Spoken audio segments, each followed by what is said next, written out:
et bienvenue sur la chaîne de Art, Bien-être et Culture. Je m'appelle Isabelle et je vous propose aujourd'hui un nouveau podcast tricot. Je tiens à vous remercier de l'accueil que vous avez réservé au précédent podcast et je souhaite la bienvenue aux nouveaux abonnés. Merci de votre intérêt, merci de vos commentaires bienveillants et chaleureux. C'est vraiment agréable de pouvoir échanger, de pouvoir discuter avec vous. Je trouve ça génial en fait. Donc n'hésitez pas vraiment, c'est un plaisir. Donc c'est la suite de mes aventures tricotesques, comme disent certaines. Alors je me suis absentée quelques jours parce que je suis allée dans la maison où il n'y a pas d'électricité pour la préparer pour son prochain déménagement. Enfin c'est surtout mon prochain déménagement. Et quand je suis partie, eh bien je n'avais plus assez de fil pour continuer à tricoter mon Yaisati. Donc j'ai passé une commande, voilà. Et puis je suis partie avec ma deuxième chaussette à tricoter. Je ne sais pas si vous vous souvenez, mais voilou, j'ai fini de tricoter mes chaussettes. Elles sont humides, je les ai lavées ce matin. On voit bien les losanges là, je trouve, c'est joli. Hein. Alors je rappelle dans quelle laine je les ai faites. Mais bien sûr, je n'ai pas les étiquettes sous la main, ne quittez pas. Bon, je ne sais pas ce que j'ai fait des étiquettes. Donc, bon, la rose fluo, c'est de la Javol de chez Lang. Voilà. Et l'aubergine, c'est de la Durable Socks. Voilà. C'est un modèle de chaussette tout simple qu'on trouve partout. La seule différence, c'est le motif de jacquard que j'ai pris donc dans le livre dont je vais vous mettre la photo de la couverture avec les différents points de tricot. C'est une vraie bible, ce livre, il est super.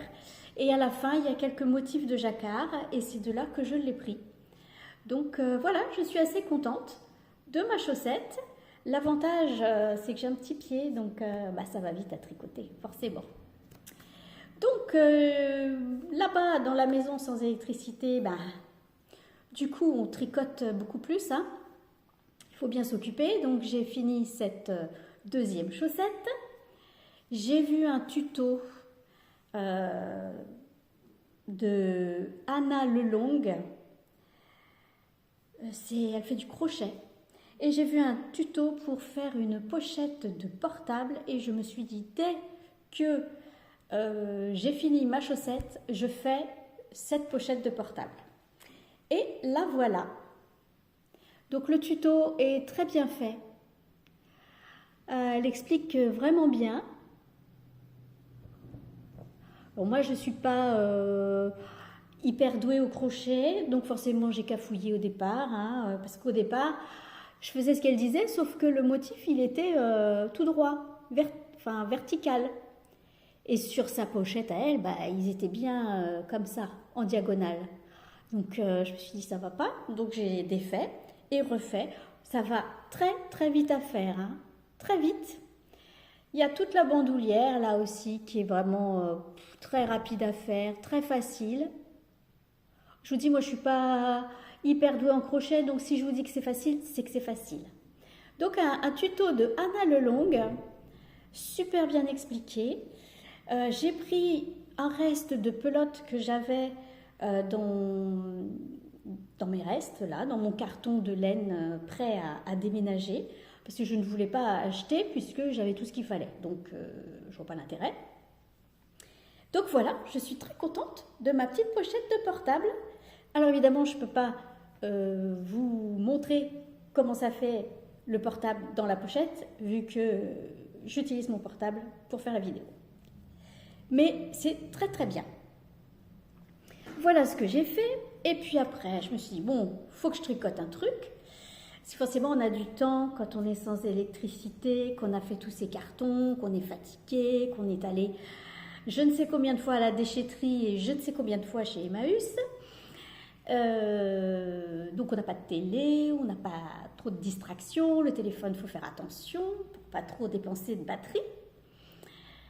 Donc je me suis dit, il faut que je tricote quelque chose. Et mon objectif, parce que comme je suis en plein déménagement, je ne veux pas me trimballer tout un tas de trucs, j'ai dit, je vais utiliser mes restes de laine à chaussettes pour me tricoter une paire de chaussettes.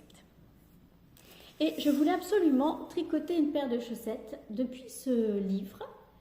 Donc les chaussettes pop à tricoter de Charlotte Stone aux éditions Marabout.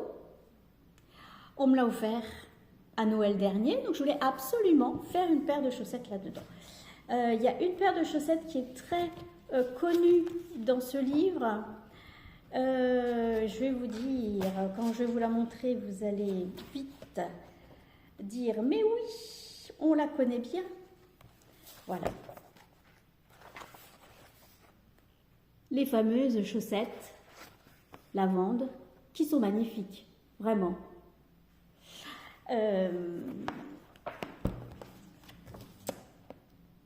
Bon, j'avais pas ce qu'il fallait en coloris pour la faire, donc je ne l'ai pas faite. J'ai cherché, j'ai fouillé parce que j'avais deux challenges. Je trouvais une paire de chaussettes qui me plaisait et utiliser mes restes. Et je n'ai pas forcément les coloris adéquats. Bon, j'ai fouillé, j'ai fouillé, j'ai fouillé. J'ai trouvé un modèle qui me plaisait. Mon dévolu s'est arrêté sur celui-ci. J'ai bien hésité hein, parce qu'il y en a une autre paire qui me plaît. Attendez, je vous la montre. Elle est trop jolie. Je vous la montre. Hein. Je vous la montre. Je vais peut-être faire... Allez, je fais pause. Voilà, je vous ai évité... Voilà la paire de chaussettes qui me faisait aussi beaucoup envie. Mais c'est pareil, j'avais pas les coloris. Et puis, j'en avais d'autres, mais je me disais, oh, ça va pas aller. Donc, au final, j'ai choisi celle qui s'appelle Gouttes sur les roses. Et puis, j'ai cherché. Quelle laine utiliser? Au final, je me suis arrêtée sur ces 3 pelotes, restes de pelotes, en n'étant pas très convaincue. Oh, est-ce que ça va faire bien? Est-ce que ça va pas faire bien? J'ai dit on tricote, on verra bien. Si c'est pas bien, je détricote. Hein. Regardez-moi cette beauté. Regardez-moi cette beauté, le turquoise avec le moutarde. Qu'est-ce que ça fait beau. Et après, les rayures. Donc le talon en moutarde, la pointe en moutarde. Je vais vous expliquer comment j'ai fait. J'ai pas suivi tout le patron parce que je ne voulais pas faire les petites gouttes de rosée blanche là. Je vous montrerai dans un autre podcast. J'ai tricoté un gilet de Knit pour moi qui est magnifique, le Christ Stolen cardigan. Je vous en parlerai dans une autre vidéo. Et il y a des points comme ça, et il faut faire courir le fil tout le long. Et dans une paire de chaussettes, moi, j'ai pas envie qu'il y ait des fils partout. Voilà, parce qu'il faut l'enfiler. Donc, sinon j'ai tout suivi. Donc, je vais vous montrer là, c'est plus joli. J'ai fait le turquoise, c'est de la Javol de chez Lang,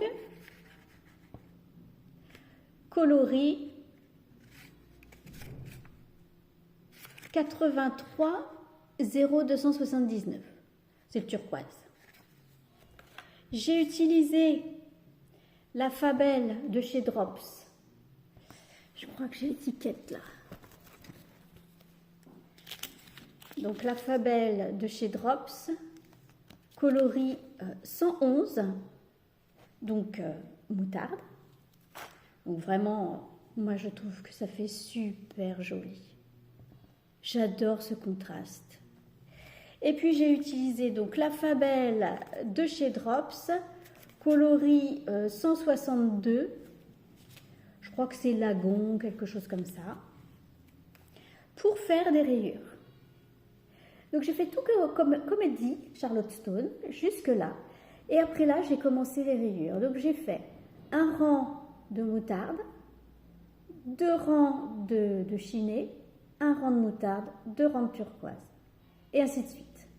J'ai intercalé turquoise chinée avec à chaque fois un rang de moutarde.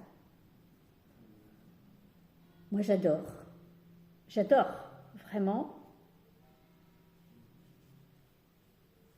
J'adore le rendu. Je suis tellement contente. Au départ, je n'étais pas convaincue du tout. Après, au moment des rayures, là c'est pas beau, hein, on est d'accord. J'ai essayé 2 méthodes différentes pour pas qu'on voit les... Ça marche pas. Du coup, après, j'ai pas fait de méthode, j'ai continué comme ça. Je sais pas comment je vais faire. J'ai essayé de faire un truc au crochet là pour cacher. J'ai pas réussi. J'ai pas réussi du tout. Bon, ce que je vais faire, parce qu'en fait là, ça c'est à l'intérieur de la jambe, c'est-à-dire quand je l'enfile, là c'est côté intérieur et là c'est côté public, on va dire. Mais du coup, je vais me débrouiller pour faire le talon de l'autre côté pour que cette jointure qui est pas belle soit aussi côté intérieur. Ça, j'aurai une chaussette droite, une chaussette gauche. Et puis voilà. Donc, j'ai commencé... J'en suis qu'au début. Hein. J'ai commencé à la monter. Voilà, parce que... moi, vous savez, je ne suis pas multi en cours. Mais là, comme j'ai commencé d'un côté, commencé de l'autre... Il faut que les deux, ils avancent. Donc, je me suis dit, le midi, après manger, la chaussette. Et le soir, dans le canapé, le yaizati. Que donc, entre-temps, pendant mon absence, le fil est arrivé dans cette ville où je vis en attendant que les choses s'arrangent pour moi. Donc, en Bretagne, dans le Finistère. Et j'ai donc pu avancer sur mon yaizati. J'essaie de vous le montrer à l'endroit. Voilà. Donc, en fait, j'ai fini tout le yoke. Et là, j'en suis arrivée au moment où il va falloir... excusez-moi. Au moment où il va falloir séparer le corps des manches. Les couleurs sont vraiment sobres. Mais c'est pas mal. Écoutez, je me recule parce que c'est quand même pas mal. On verra au fur et à mesure que je vais avancer, puisque là, ce que je tricote actuellement, c'est dans le coloris, donc il n'y a plus de jacquard là, jusqu'à arriver en bas du pull. Donc c'est un coloris naturel, ça va faire ressortir le rose. Je vous rappelle dans quel fil je le tricote. C'est un fil attendez, je vais vous dire ça. 74% coton, 26% de viscose. Donc la marque Lana Grossa, qualité diversa. Donc le coloris écru, c'est le coloris 7, enfin ils disent naturel, c'est un peu chiné. Et puis là, nous avons le coloris bois de rose qui est le coloris numéro 5. C'est ça, j'en ai pas commandé assez, et puis du coup, dans le doute, j'en ai commandé une autre comme ça. Donc écoutez, je vais encore avancer pendant mes soirées sur le yaizati et puis on verra bien ce que ça donne. Je vais essayer de ne pas le faire trop long parce que Si vous avez regardé mes podcasts précédents, je vais vous mettre une photo. Là, j'ai mis mon pull que j'ai tricoté précédemment. Je l'ai lavé et mis à... Enfin, je l'ai bloqué, quoi. Enfin, je l'ai mis à sécher. En fait, je ne l'ai pas bloqué parce que vous allez voir, j'ai l'impression qu'il s'est agrandi. Alors, ça m'embête parce que je ne suis déjà pas très haute. Donc, c'est pas une robe que je voulais. C'était un pull.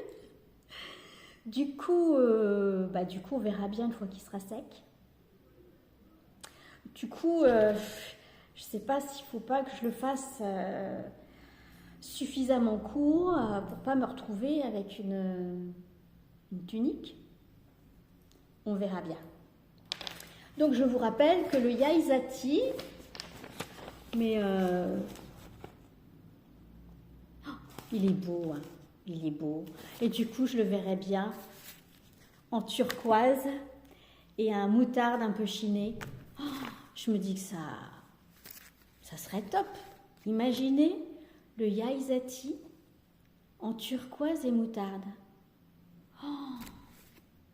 Je pense que l'année prochaine, je le referai dans ces coloris-là. J'ai bientôt fini cette première partie de podcast parce que je la fais en plusieurs parties, c'est plus facile pour moi. Je vais vous montrer donc une dernière chose, c'est la fameuse laine dont je vous ai parlé dans mon podcast précédent que j'ai récupérée dans le grenier. Donc j'ai plein de pelotes, regardez comme elle est jolie. Je voulais vous la montrer parce que du coup je compte la doubler avec un fil. Alors je ne sais pas encore si ça sera surier soie ou si ce sera quelque chose d'approchant, mais en tout cas ce ne sera pas du mohair parce que je pense que je ne supporterai pas le mohair.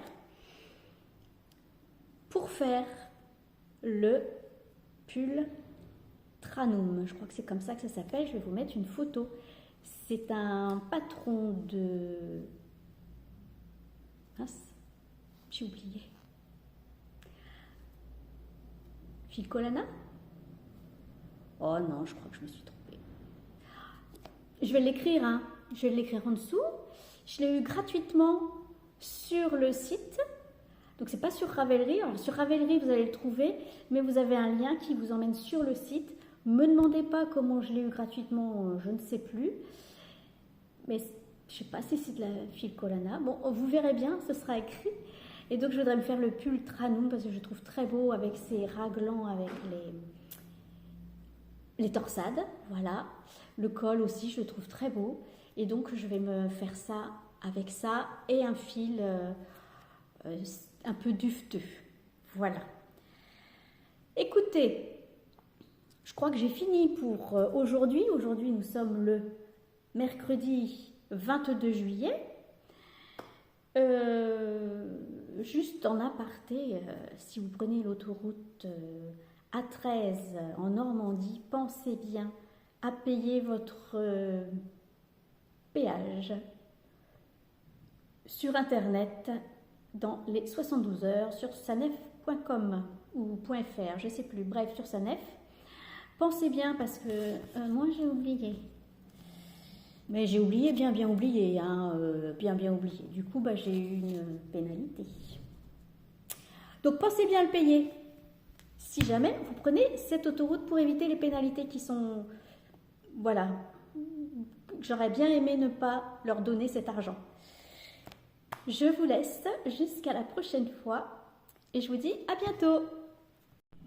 Eh bien, me revoilà pour la suite de ce podcast. Nous sommes le lundi 27 juillet et ici dans le Finistère il fait bon, on a même eu de la pluie hier.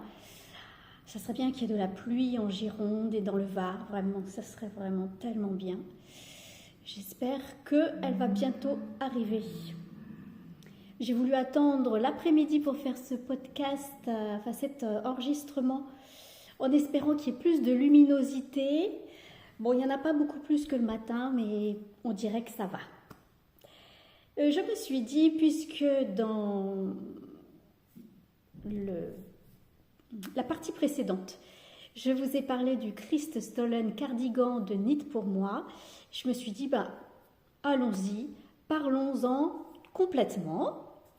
Donc, je vous rappelle que c'est un cardigan qui se trouve sur Ravelry.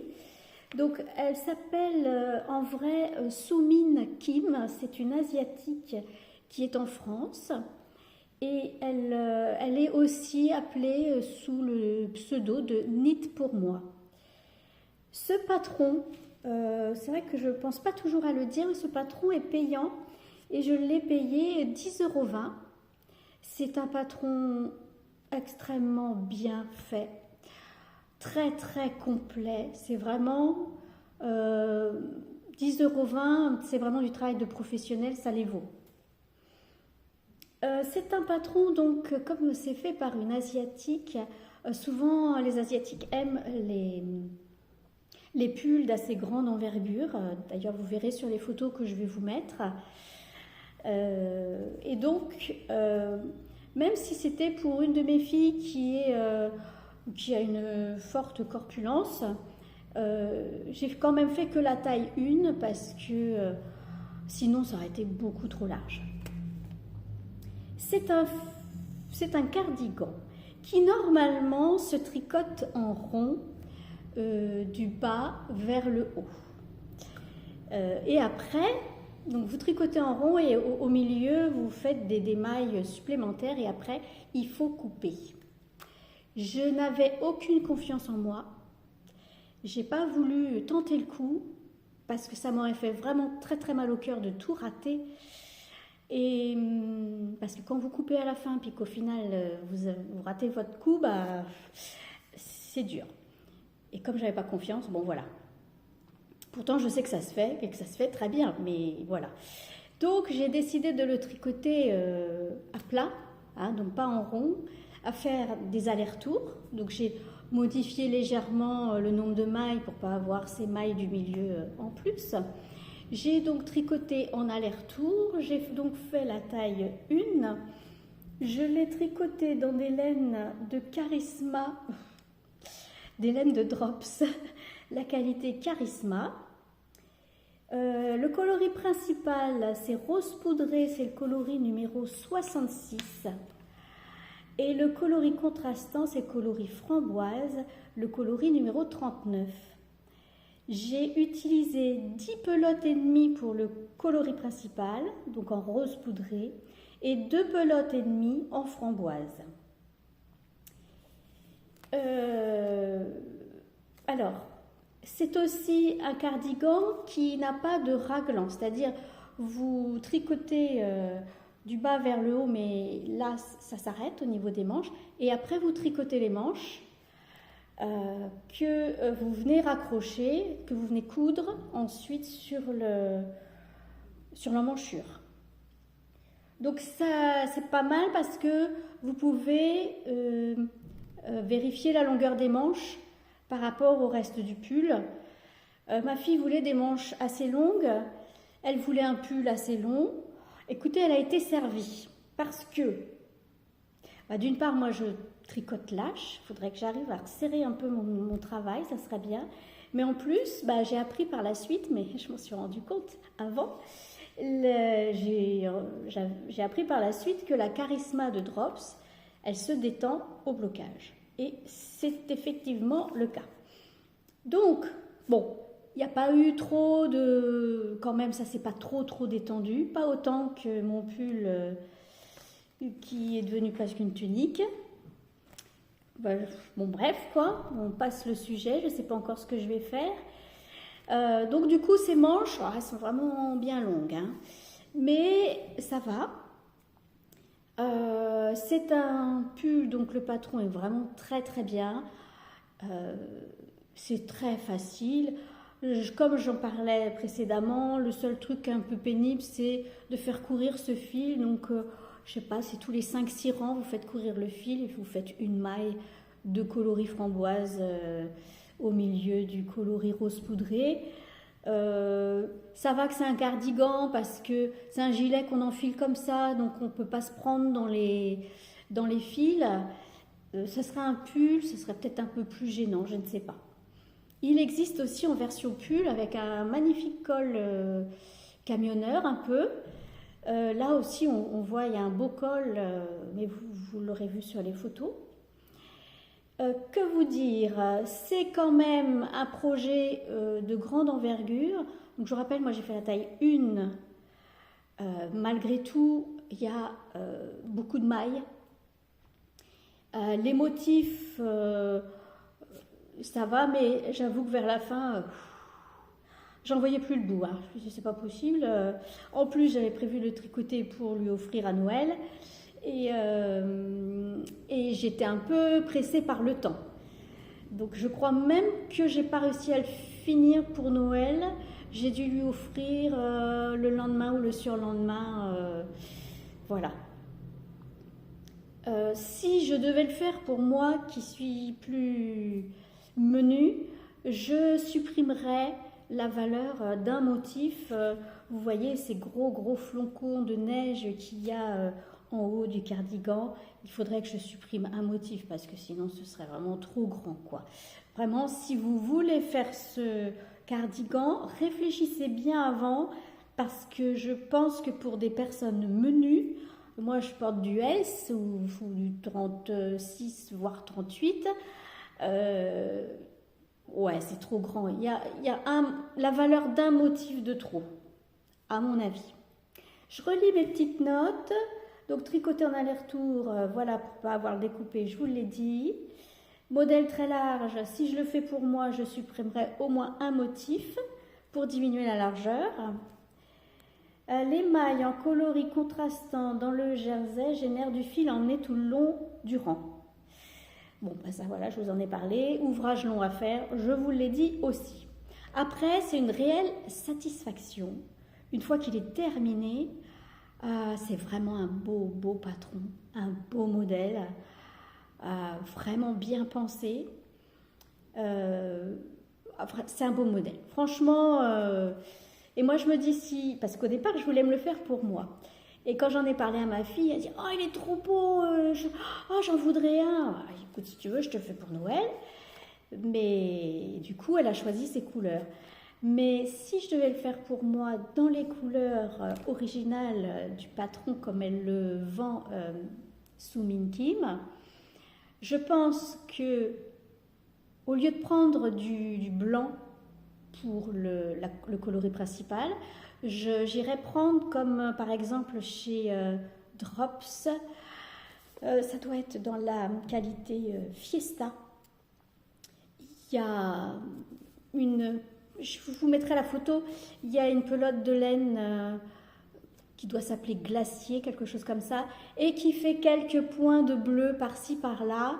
Je pense que j'utiliserai ça en coloris principal pour pas avoir à faire ces petits points de bleu. Alors effectivement, ça n'aura plus de rythme régulier, ça sera aléatoire, mais ce sera moins pénible.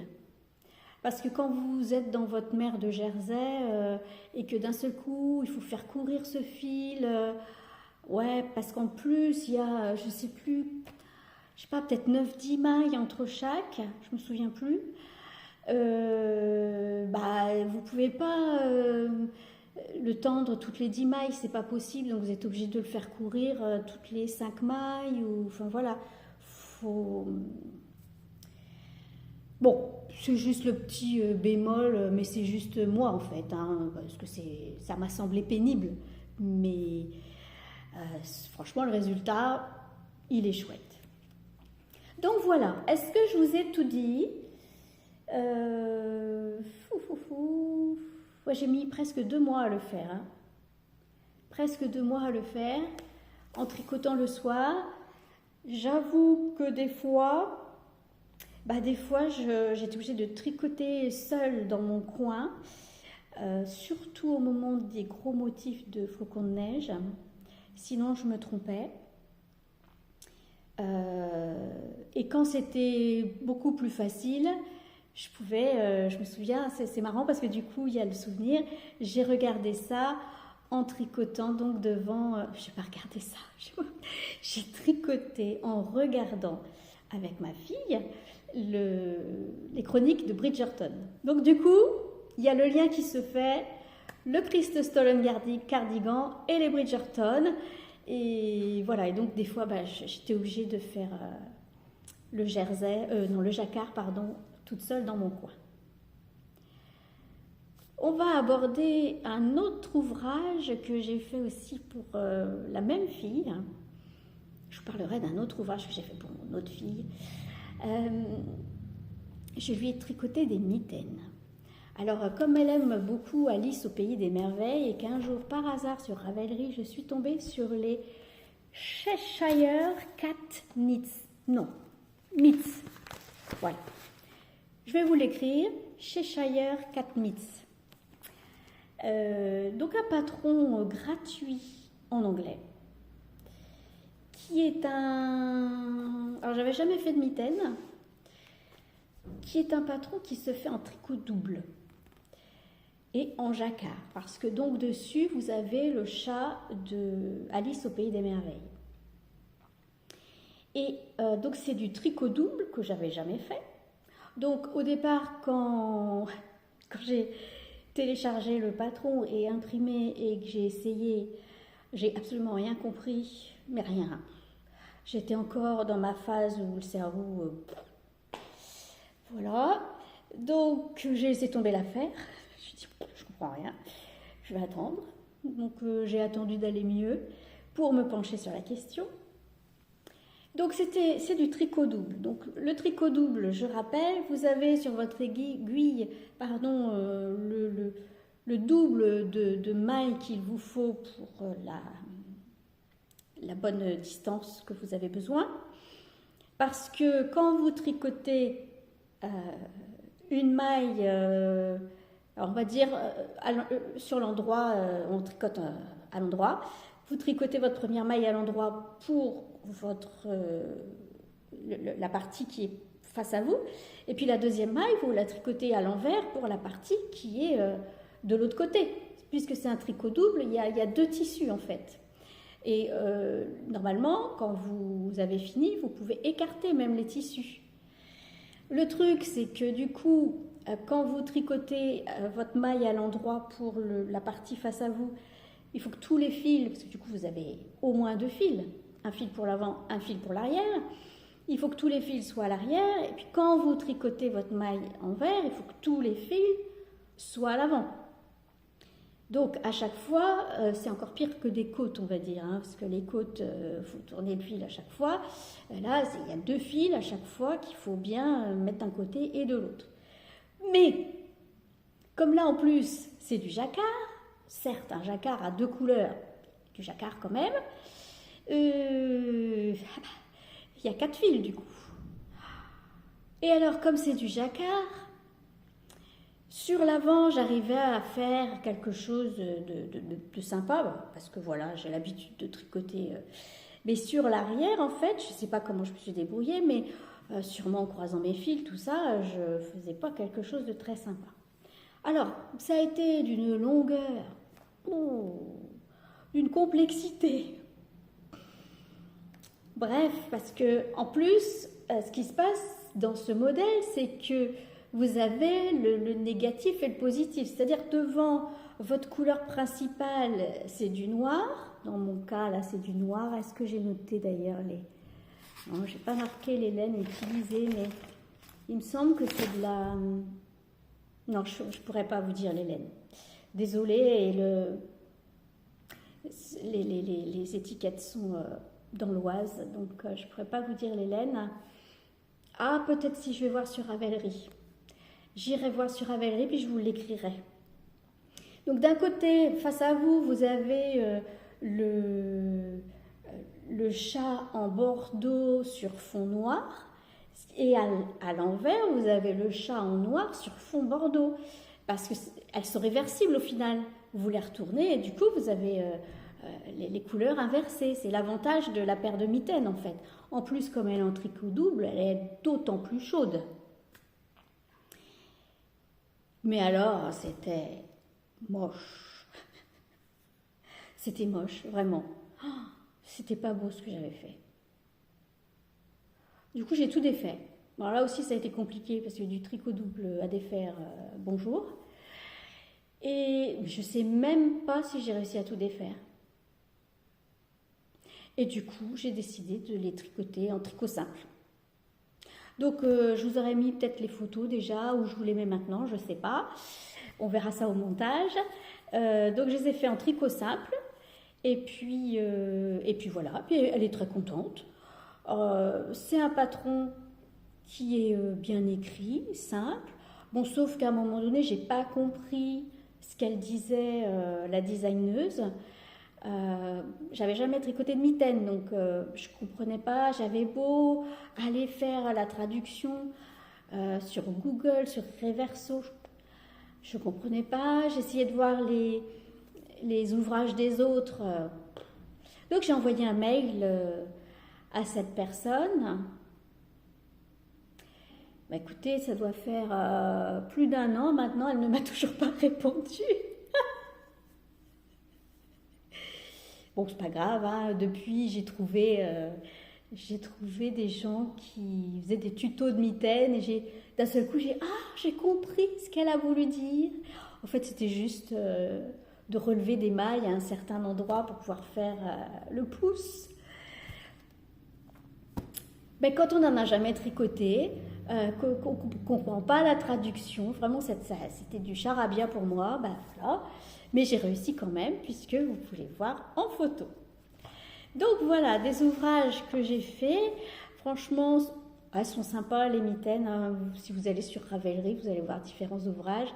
Il y en a qui sont très contents. Moi, ça a été une catastrophe, mais au final, bon, j'ai réussi à en tirer quelque chose. On va parler de mise en cours. Alors, j'ai toujours ma deuxième paire de chaussettes en cours. Hein, elle est un petit peu avancée, mais pas beaucoup, parce que comme je suis plutôt mono en cours, j'ai un peu de mal à passer d'un tricot à l'autre. Et quant au Yaisati, j'ai avancé. Donc, j'ai passé donc, la séparation du corps et des manches. Et j'ai commencé à tricoter le corps. Et puis, c'est là que je me suis dit, mais comment je vais savoir où je vais m'arrêter? Parce qu'ils disent de tricoter une certaine longueur, mais comme moi, je ne suis pas très haute, j'ai pas envie de me faire un truc trop long que je ne vais pas aimer porter. Donc, je me suis dit, je vais faire les manches. Et une fois que les manches sont faites, je vais continuer à tricoter et de temps en temps, je les serrai pour voir ce que ça donne. Donc j'ai déjà fait une manche. Mais écoutez, ça rend pas mal. Hein. Je suis pas sûre que vous ayez la bonne couleur. Hein, parce que c'est ce que je me suis dit parce que j'ai commencé à monter la première partie de ce podcast. Ça fait un peu gris, mais en vrai il n'est pas gris. Hein, il est beige avec, vous voyez, les petits trucs marrons. C'est pas gris. Hein. Donc voilà, j'ai fait une manche et je suis en train de tricoter la deuxième. Comme ça après, écoutez, je vais pouvoir dérouler le corps et puis m'arrêter quand il faudra. Parce que bon, avec un peu de chance en plus, coton et viscose, ça devrait pas trop se détendre. J'essaye de tricoter un peu plus serré, mais je fais ce que je peux. Hein. On se refait pas. Et puis, écoutez, je vais voir si... quel jour on est? Donc, on a dit lundi. Ouais, normalement. Si tout va bien. Mercredi, j'aurai fini la deuxième manche. Je pourrai revenir vous voir et je clôturerai ce podcast mercredi avec l'avancée de mes encours. Et lors d'un autre podcast, je vous... parlerai d'autres ouvrages que j'ai pu faire depuis un certain temps, puisque du coup je fais l'inventaire. Eh bien écoutez, je vous dis à tout de suite pour vous, moi d'ici 2 jours je pense, hein. Et puis je vous souhaite un bon tricot et je suis de tout cœur avec les personnes qui sont... dans la... Enfin, je suis tout cœur avec les personnes qui peut-être là m'écoutent et qui sont dans la tristesse, le désarroi, la panique suite à tous ces incendies. et je souhaite que cela s'arrête très très vite. Je vous dis à bientôt. Et me revoilà pour la dernière partie de ce podcast tricot. Nous sommes le mercredi 29 juillet. Et je n'ai pas énormément de choses à vous dire, mais c'est pas grave. J'ai quand même avancé sur mon Yaisati. Donc j'ai fini les 2 manches.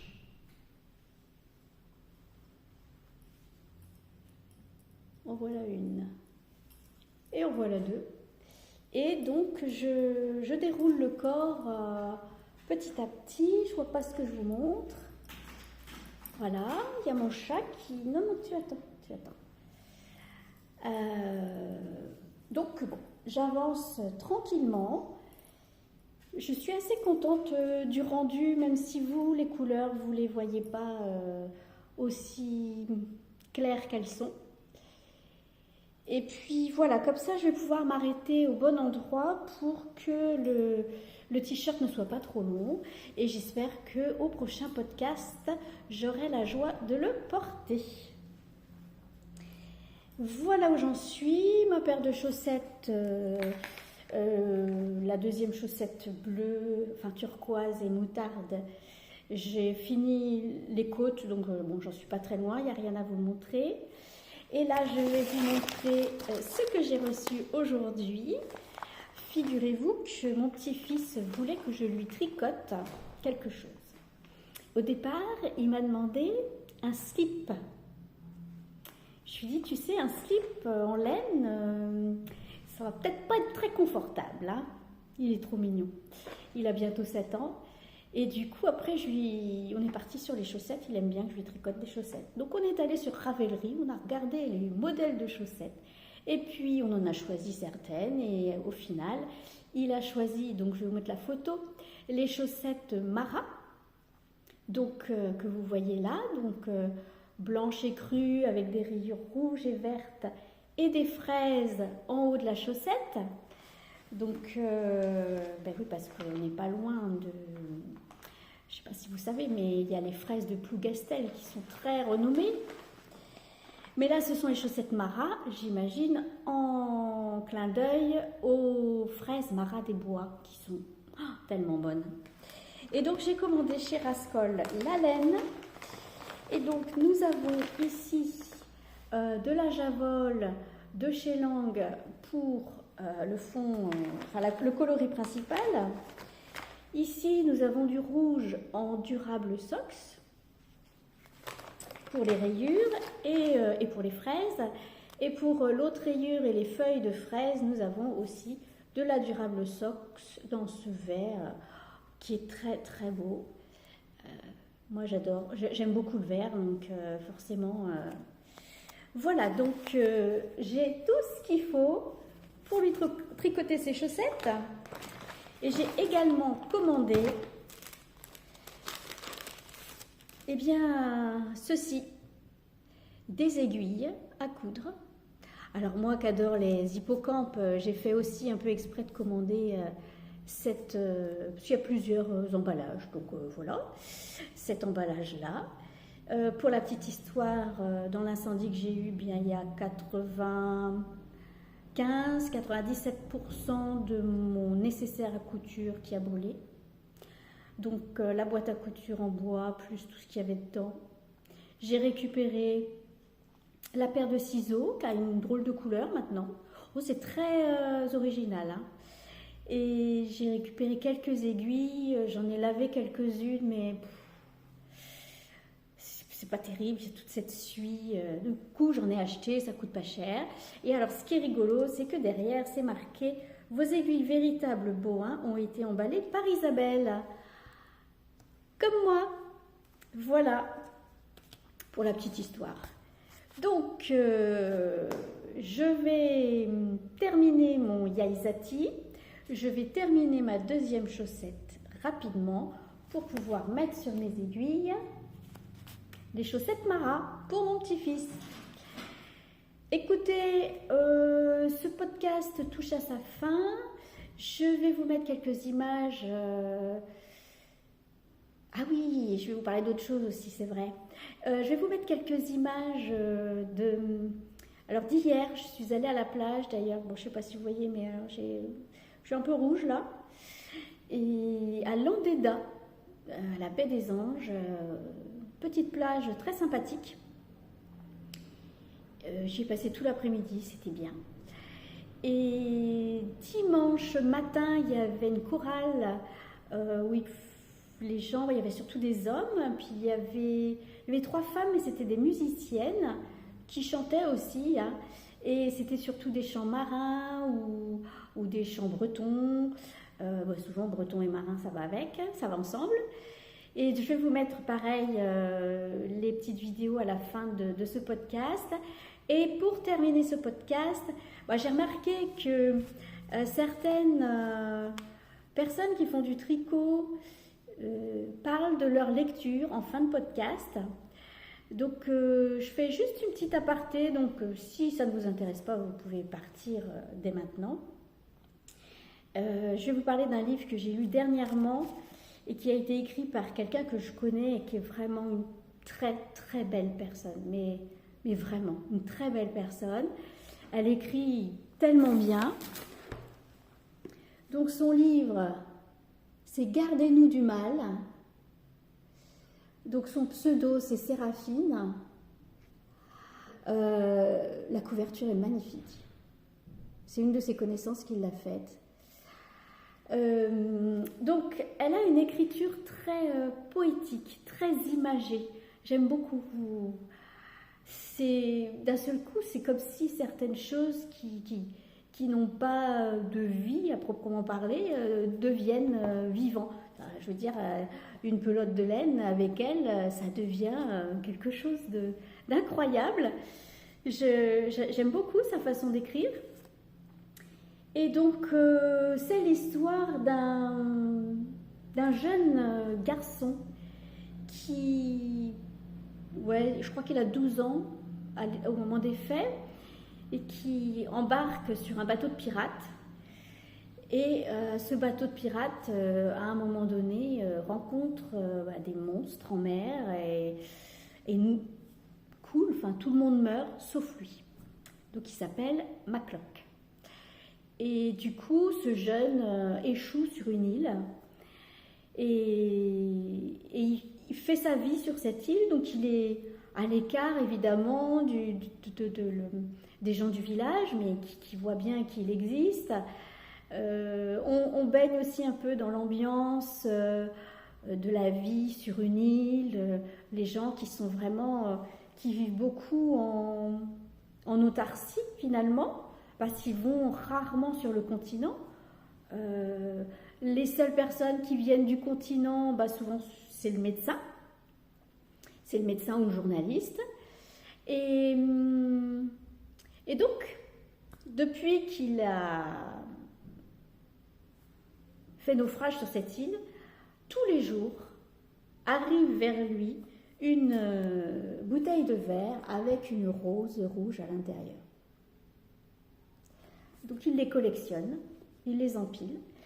Et une fois, il essaye quand même d'ouvrir la bouteille et quand il ouvre la bouteille, instantanément, la rose meurt. Donc il les laisse fermer et il les collectionne. Et bien, ces roses sont envoyées par... je ne vais pas tout vous dévoiler, mais du coup, au fil du temps, il décide de repartir en mer. Il construit son embarcation. Il décide de repartir en mer pour découvrir d'où viennent ces roses. Je ne vous en dis pas plus, ça parle beaucoup de mer, mais ça parle aussi beaucoup de la vie rude, parce que ça se passe, je ne sais pas en quelle année, mais c'était il y a peut-être 50 ou 70 ans. Donc la vie rude sur une île du Nord, donc je pense que c'est une île bretonne, mais l'imagination... il y a de la place pour votre imagination. Et alors après, je ne me souviens pas de tous les détails, donc ça se trouve c'est effectivement en Bretagne et qu'elle a dit des lieux, mais je ne me souviens pas de tous les détails. Et bah, c'est une histoire très... au fil du temps, c'est plein de surprises. Mais vraiment, c'est toujours plein de surprises. Et à aucun moment, vous ne pouvez deviner quelle sera la fin de ce livre. C'est ça que j'aime dans les livres. Parce qu'il y a des fois, vous commencez le bouquin, vous savez dès le départ comment ça va se terminer. Alors ça, moi, ça me... Voilà. Mais là, vous allez de surprise en surprise et la fin est imprévisible. Donc, je vous conseille fortement de le lire parce que ça vaut le coup. Comme c'est une chaîne par rapport à l'association Art, Bien-être et Culture, dans le futur, je ferai des bilans lecture, mais je pense que je vais attendre d'être dans ma future maison, d'être bien installée pour pouvoir vous faire des bilans lecture dignes de ce nom. Parce que là, j'ai pas tout sous la main. Voilà, il me manque des éléments puisque je ne suis pas chez moi. Eh bien écoutez, je vous souhaite bon tricot, je vous souhaite un bel été et je vous souhaite bon visionnage des petites vidéos, des petits extraits que je vous mets après. Et puis je vous dis à la prochaine.